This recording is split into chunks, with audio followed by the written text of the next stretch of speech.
Professor Dubin, nauunawaan na ang kaganapan sa paglulunsad ng teknolohiya ngayon. Hindi lamang nila i-anunsyo ang teknolohiya ng brain fuse extraction.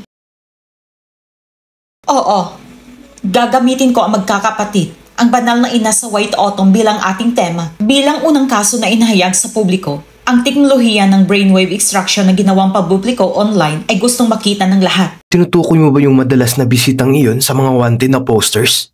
Si Baikyu ay talagang ina ni Lou? Kung may pagpipilian lang sana kami, mas gugustuhin pa namin ng walang ina katulad niyan.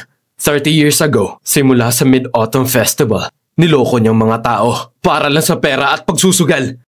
Ibinenta niyang dalawa kong kapatid na menor de edad. At ako, ang napagtanto ko na ang rehistro ng household namin ay hiwalay sa loob ng 30 years. Sa sobrang galit ng kanyang asawa, namatay siya. Siguradong may kaugnayan ito sa kanya.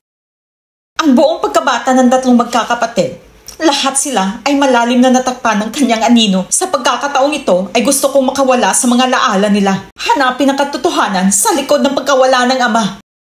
Bilang nagpasimula sa live broadcast na to, nais kong ipaalala sa lahat ng nandito, mga kaibigan na nakapanood ng live stream, ang pagtitiis ni Baikyu ay lubos na masama. Hindi matitiis basahin, mga iksinang hindi malilimutan. Magsimula na tayo!